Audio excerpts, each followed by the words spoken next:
I'm sure you have. But have any of you ever gotten a helium balloon before? A balloon that has helium in it. Okay? What happens with a balloon that has helium in it versus one that you just blow up with your mouth? Okay? Okay, good. So the balloons do very different things, right? One of them floats, and then what does the other one do? Kind of like falls slowly to the ground, right? Okay, have you ever let go of a helium balloon outside? Yeah? What happens?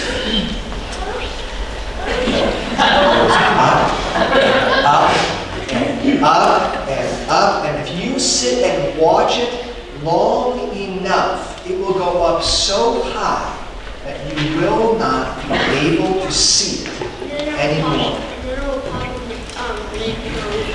Yes, then something will pop and land in our roof. Yes, right, that's true. Sometimes you see them pop eventually, but they'll go up and up and up and up, and they'll disappear from sight.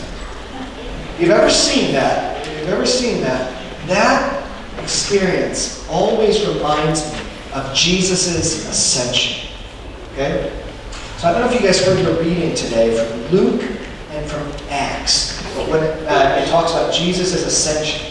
And that means that after 40 days, Jesus teaching his disciples, talking to them about how he fulfilled the scripture, everything that the Bible had to say was fulfilled in him, he ascended into heaven, which means he rose up and then a cloud covered him from sight.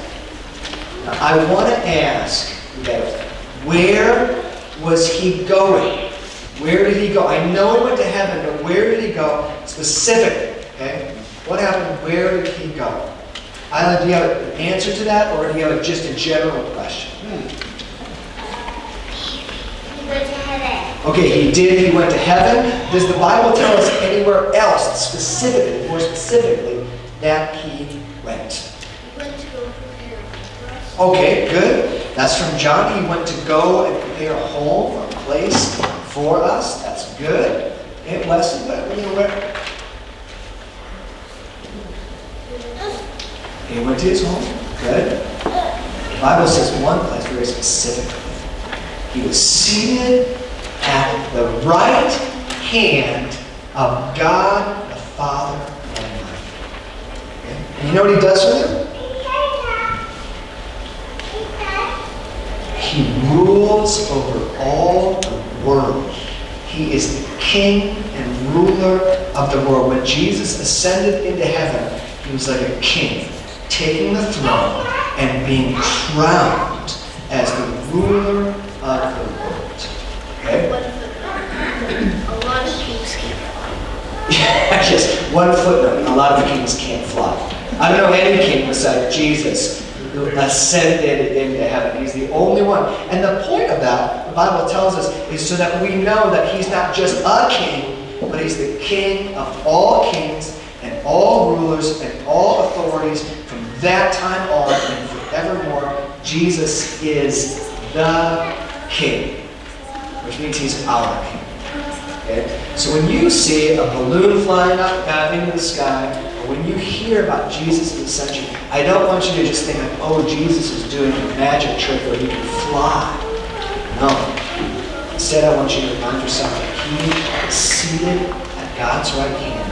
He is the ruler and the one in charge. My God and my Lord, Jesus is king. Okay? And that's what the ascension reminds us of. All right, let's pray together, and you guys can get back to your seat as we sing. Let's hold our hands and pray.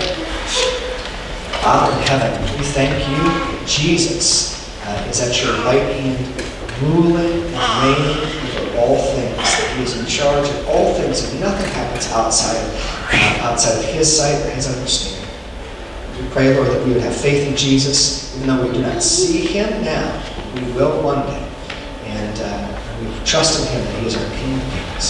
In his name we pray. Amen. All right, you guys can head back to your seats.